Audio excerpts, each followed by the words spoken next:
Bonjour à tous et bienvenue dans cette nouvelle vidéo. Alors, dans cette vidéo, on va parler d'annonces économiques. J'ai reçu un commentaire et donc j'ai voulu traiter cette question en vidéo. Ça va faire l'objet d'une petite vidéo pour expliquer un peu selon mon vécu, mon expérience. Et donc, on va essayer de théoriser ça. Mais il faut dire que la meilleure expérience, la meilleure évolution se fait que dans la pratique du fondamental. C'est-à-dire, c'est au fur et à mesure que vous allez vivre des expériences que vous allez savoir plus ou moins à quel moment une annonce économique aura un impact à court, moyen et long terme. Mais on va essayer de théoriser ça au maximum.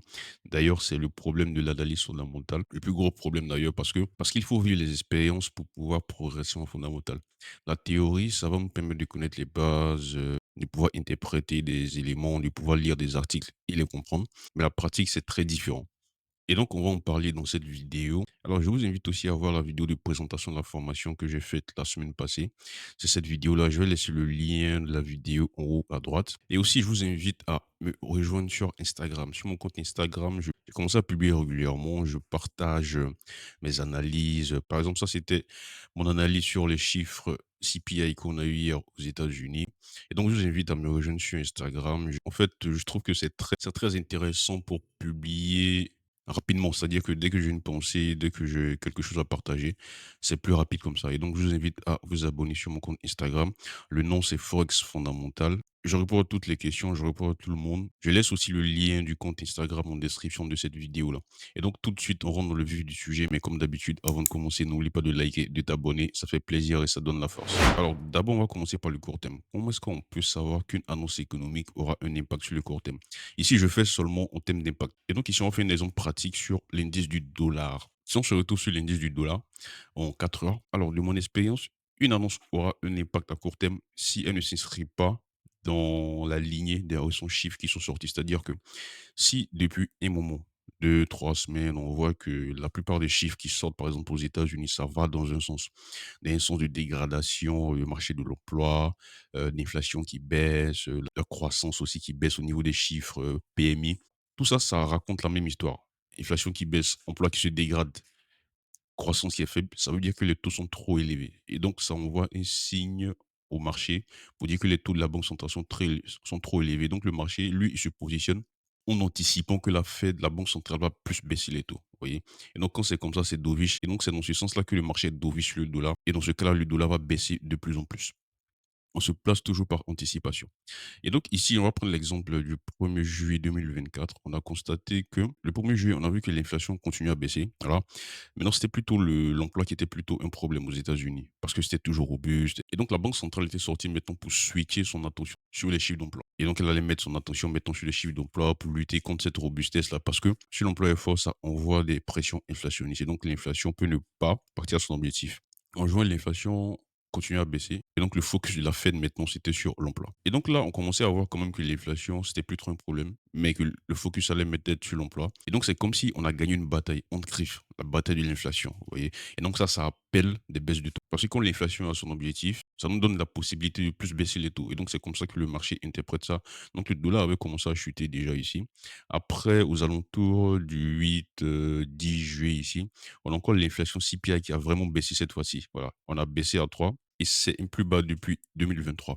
Donc, on voyait que vraiment l'inflation, ça chutait, vous voyez. Donc, ça part dans le sens de baisse de taux, baisse de taux, baisse de taux. Et donc, dans ce cas, le dollar, lui, continue à baisser. Et donc, ensuite, et ça, c'était, remarquez, c'est depuis le 1er juillet ici. Et en plus, ici, cette grosse baisse qu'on a vue dans le dollar, là, le 2 août, ça, c'était les chiffres d'emploi. Et donc, le 2 août, ici, je suis sur le site Trading Economics. Le 2 août, ici, regardez, les chiffres d'emploi aux États-Unis étaient ultra mauvais. On a le NFP qui est sorti à 114 000. Avant, on était à 179. On s'attendait à ce que ça baisse à 174, mais on est sorti ultra bas à 114 000. Le taux de chômage ici, il a augmenté. On est passé de 4,1 à 4,3. Les salaires ici ont baissé en variation mensuelle. Les salaires ont baissé. En variation annuelle, on a baissé. On est passé de 3,8 à 3,6. Vous voyez.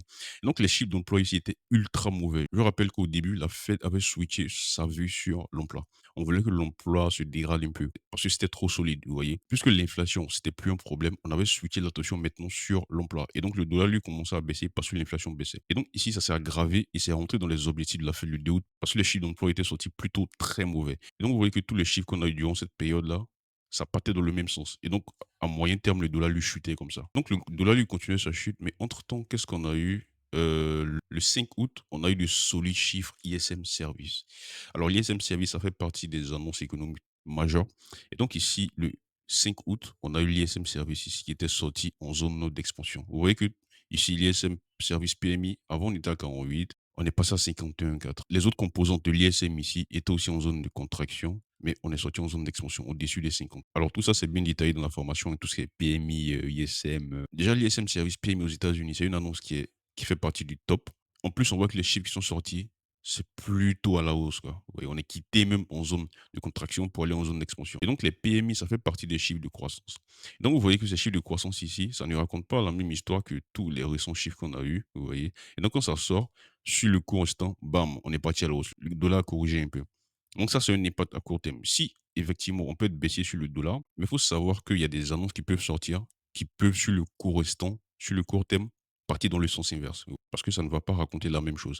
C'est dans ce sens-là que l'analyse fondamentale aussi peut permettre d'éviter des stop loss. Vous voyez. Donc, sur le court instant, ça, c'est en 4 heures, bam, le dollar est parti à la hausse. Vous voyez. Et donc, ce que je voulais dire par là, c'est quoi? C'est que les annonces économiques auront un impact à court terme quand les chiffres qui sortent ne s'inscrivent pas dans le même narratif, la même histoire que les récents chiffres qui sont sortis. Et donc, c'est dans ce sens-là qu'on aura une petite correction, un impact à court terme. Sous une des vidéos disant que comment est-ce qu'on peut savoir, comment est-ce qu'on peut faire pour savoir qu'une annonce économique, lorsqu'elle va sortir, aura un impact à court, moyen ou long terme. Et donc maintenant, on passe au moyen terme. Alors, le moyen terme, c'est durant tout ce temps, le marché était ultra dovish sur le dollar. Le dollar baissait dû aux chiffres économiques aux États-Unis, il n'y a pas de problème. Mais si on commence à avoir des chiffres qui partent dans le sens inverse, notamment ici l'ISM Service qui est plutôt positif, après, on commence à avoir aussi des chiffres d'inscription hebdomadaires de chômage qui sortent plutôt positifs.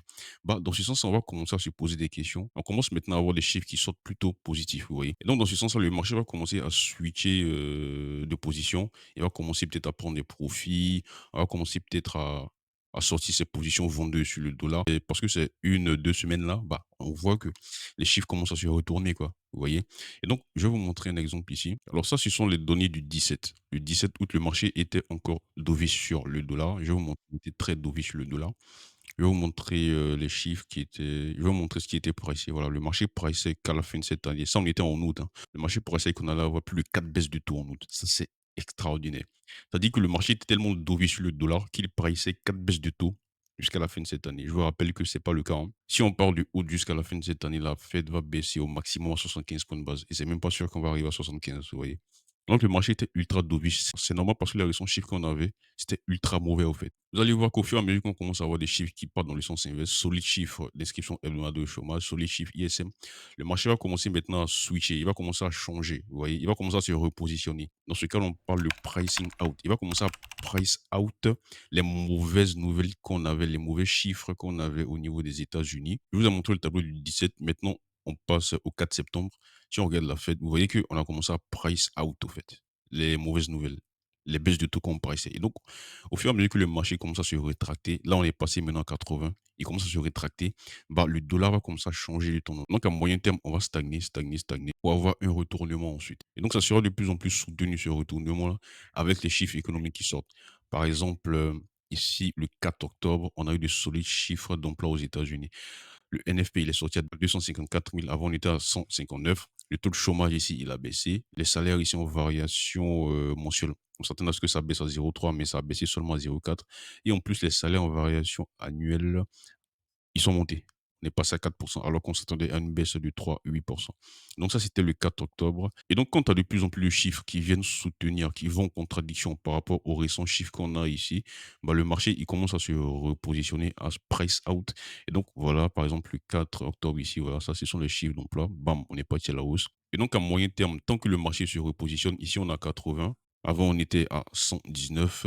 Vous allez voir, ça, ce sont les chiffres du 14 novembre. Et donc, tant que ça va diminuer, bah, le marché va se repositionner. On parle de pricing out. Et donc, ce sont ça qu'à moyen terme, le dollar va reprendre une tendance contraire à la tendance qu'on a. Et ça, c'est par rapport aux chiffres économiques. Oui. Et donc, à moyen terme, c'est ça. Si dans les 2, 3, 4 semaines qui sont passées, on a des chiffres qui partent dans le sens inverse, le marché peut consolider et à moyen terme, on va reprendre une tendance haussière. La tendance haussière moyenne peut continuer en tendance haussière à long terme si on a des chiffres qui continuent à s'accumuler dans ce sens-là. Et si tu as d'autres événements, par exemple géopolitiques, qui continuent à partir dans le sens haussier du dollar, le dollar va monter et donc le moyen terme va se transformer en long terme. Et donc ici, par exemple, c'est le cas, on avait les élections aux États-Unis, il y a Trump qui montait dans les sondages et donc le marché priçait, était dans le marché était dans le narratif Trump trade.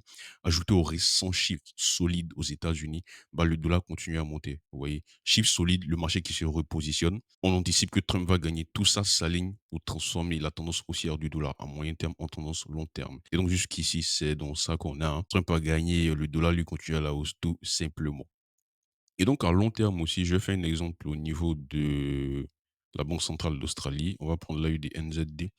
Généralement, les tendances long terme, alors on a fait l'exemple tout à l'heure, c'est le cas où une tendance moyen terme peut se transformer en long terme, mais généralement de mon expérience, les tendances long terme seront induit par un ton qui est assez clair de la banque centrale. Soit la banque centrale est ultra hawkish ou elle est ultra dovish. Et donc, dans ce cas-là, la devise, voilà, faut pas s'amuser à prendre ça dans le sens inverse de la banque centrale.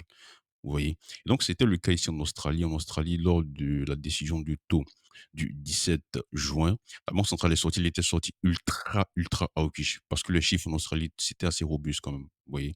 Et donc, faut maintenir un ton ultra hawkish, faut maintenir des taux d'intérêt assez élevé. Et donc, dans ce cas-là, la devise prend de la valeur. Je vais vous montrer ici le discours de la gouverneure suite à la décision du taux. Voilà. Elle a dit que même le board, ceux qui décident de la décision du taux en Australie, ils ont même pensé à cette réunion-là monter les taux.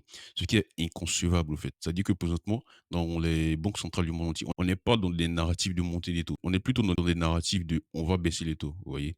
Et donc, soit on maintient les taux assez hauts, ou soit on les baisse. Mais eux, ils disent qu'ils ont même discuté à monter les taux. Ça, c'était ultra hawkish, vous voyez? Et donc ici aussi, elle dit qu'ils ont besoin de plus de temps. Ça va prendre plus de temps pour amener l'inflation dans son target. Et ici aussi, elle dit que l'inflation reste au-dessus de l'objectif. Et c'est assez persistant, c'est assez sticky, vous voyez. Et donc son discours était ultra hawkish. Ça, c'est extraordinaire, vous voyez. Et donc quand tu vois ça, tu ne vas pas t'amuser à vendre du dollar australien, vous voyez. Et donc la paire qui est la meilleure pour exprimer un différentiel de politique monétaire, c'est le dollar australien et le dollar néo-zélandais. Vous voyez, ça, c'est ma paire Forex préférée. Quand ça s'est passé, bon, le dollar australien, on est parti à la hausse, hein. Et donc, à long terme, pendant plus d'un mois, je crois, voilà, le dollar australien, bam, on est parti à la hausse. En ce moment-là, en Nouvelle-Zélande, il n'y avait pas ce ton aussi hawkish là. Et donc, ça partait à la hausse. C'était le cas avec toutes les autres paires, hein. Mais moi, je préfère me positionner sur l'AUD/NZD dans ces cas-là. Voilà. Et donc, dans le cas long terme, c'est plus les banques centrales qui vont induire ces mouvements-là. D'ailleurs, moyen terme aussi, parce que si on voit qu'à long terme, c'est la banque centrale qui a fait ça, bon, on peut dire à moyen terme aussi que c'est elle, quoi, il y a pas de problème. Mais j'ai voulu juste faire un peu de théorie, c'est pour ça que j'ai essayé de diviser ça de cette manière-là. Et donc, j'espère que cette vidéo était assez claire. S'il y a des questions par rapport à ça, laisse-le en commentaire et on se dit à très bientôt.